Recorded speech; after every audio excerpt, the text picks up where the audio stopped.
as a first-time dog parent, you probably get bombarded with information, with tips and tricks from everybody around you, from social media and TV and wherever you look. And this can really feel overwhelming. And for me, in the beginning, it made me feel insecure as well.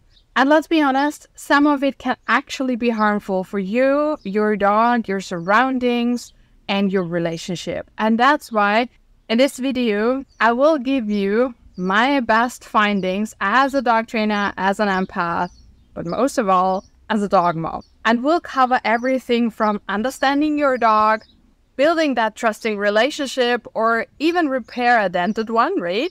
Ease into everyday training and just enjoy life together.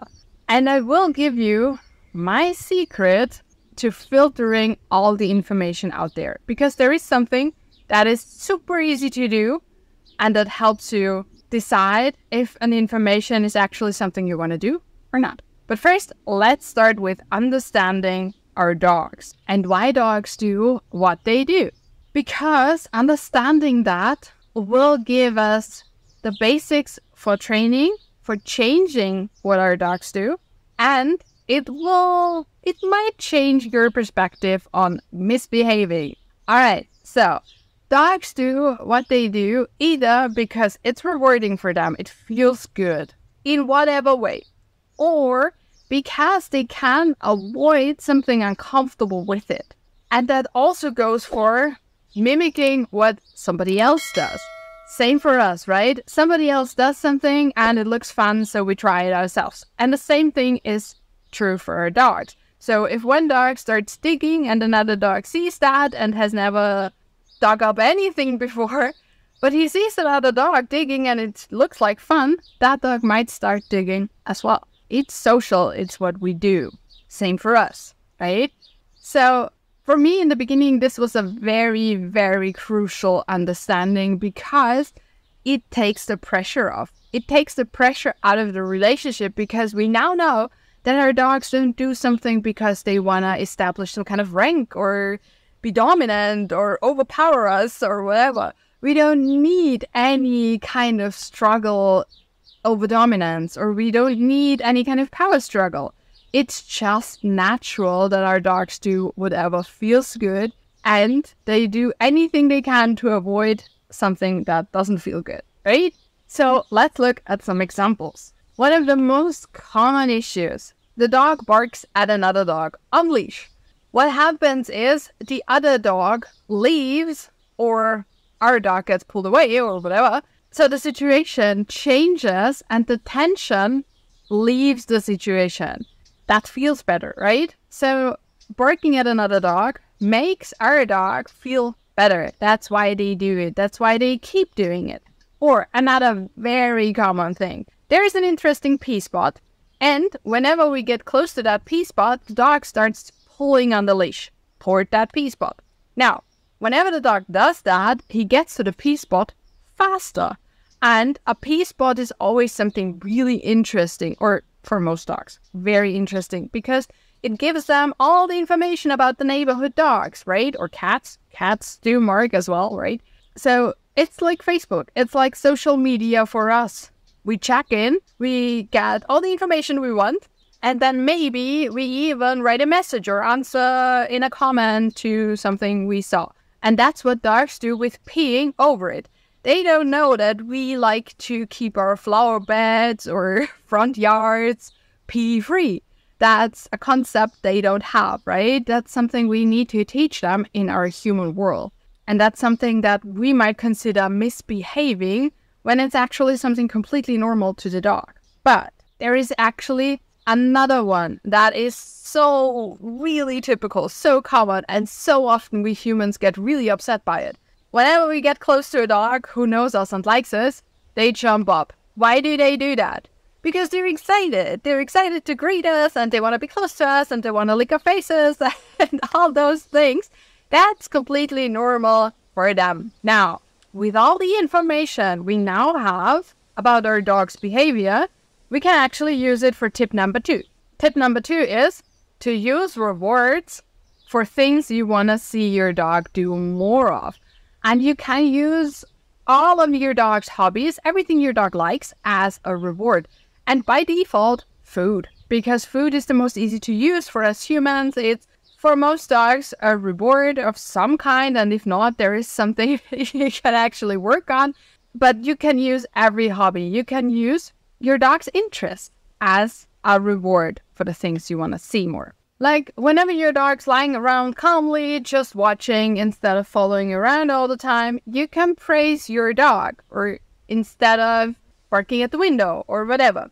Also, if your dog greets you with all four on the floor, you can actually reward that with a treat or with getting to the floor and just playing with your dog or whatever. So giving your dog what the dog wants whenever he behaves like you want. Right? That's logical, right? Tell me in the comments if that's logical. Or if we take the pee spot again.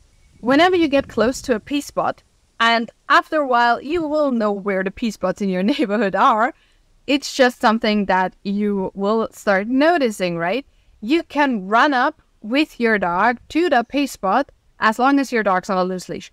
So your dog's walking on a loose leash, you know a pee spot's coming up, you start running with your dog and show him the pee spot. Try it and look at what your dog's doing. It's so fun to see them realize that we actually understand what they want. It's so great. All right. And if that's an issue for you, the loose leash walking in general, so your dog's pulling all the time, check the description. There is a course there. Check the course or book a free call and we see how I can help you in more detail. And for the example of barking at the other dog, from now on, whenever your dog spots another dog but isn't barking yet, and remember that, we will come back to that later, as long as your dog's not barking yet, you can actually invite your dog to do a fun play session with you while moving away from the other dog. So your dog will not start barking because he will do something else. And that's where the fun comes in. Training can be fun. Yes, you might start training out of necessity because your dog does something you don't want to see, right? But good training should always be a joyful experience for the both of you. So have fun with it, right? So as tip number 3, let's look at misbehaving. We have already talked about some misbehaviors that are really common, but we have not talked about corrections. Why not? Well, it's pretty easy. A correction to work has to be either painful or scary for the dog. That's how corrections work. And if you remember what we talked at the beginning about, dogs do what is either rewarding or something that helps them avoid something uncomfortable.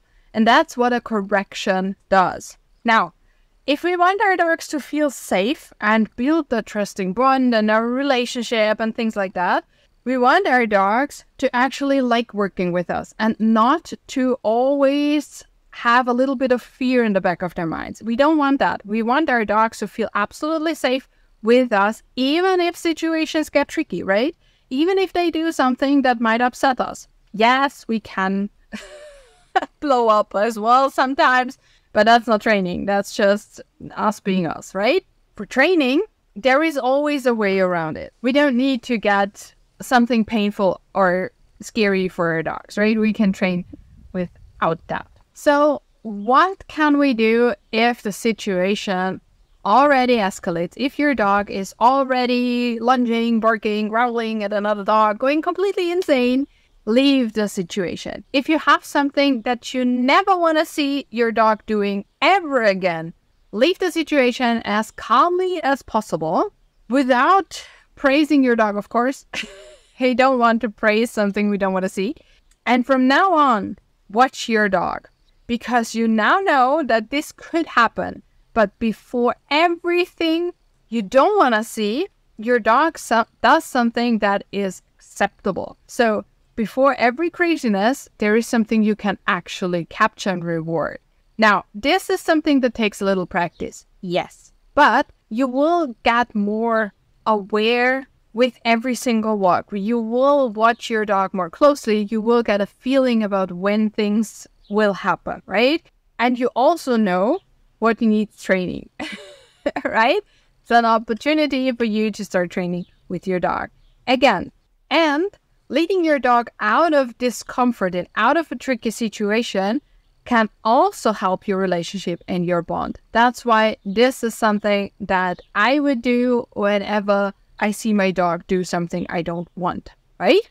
So for tip number 4, let's stick to the relationship. We have already covered your dog feeling safe with you in a variety of situations, but your dog also needs to feel safe at home, right? That is just something for the overall stress level and for your dog to be happy and relaxed and all those things. And for that, we need to also watch out for sounds and for other animals, including humans.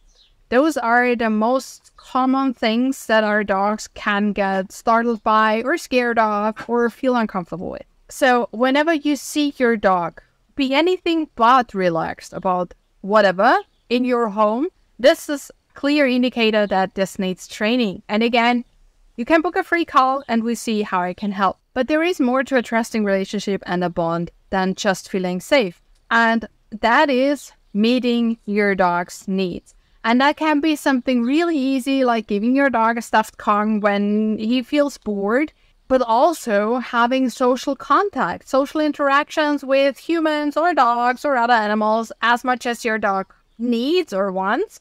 Not too much, not too little. It's kind of a sweet spot in between, and you will get a feeling about that. You just watch your dog and see how your dog reacts and how your dog feels overall, right? And whenever you see your dog go crazy, like have zoomies or crazy 5 minutes where your dog is just running around like an insane whatever, or your dog is constantly biting your hands, or your dog is not listening, or any of those things, any of the things that annoy us humans so very much, is often a sign for your dog not getting enough sleep and rest. And that is another very important thing for your bond and your relationship together. Because a tired dog or an overwhelmed dog gets cranky or over-aroused or annoying. Same as with us, right? We humans are the same way. If we don't sleep enough, we get cranky. And our dogs are the same way. So if you see your dog go insane in some kind of way, it's not a sign of your dog needing more exercise. It's most often a sign of your dog needing less of something, right? And as for my secret to filter through information and also methods, training methods, it's like this. Treat your dog the way you want your others to treat you.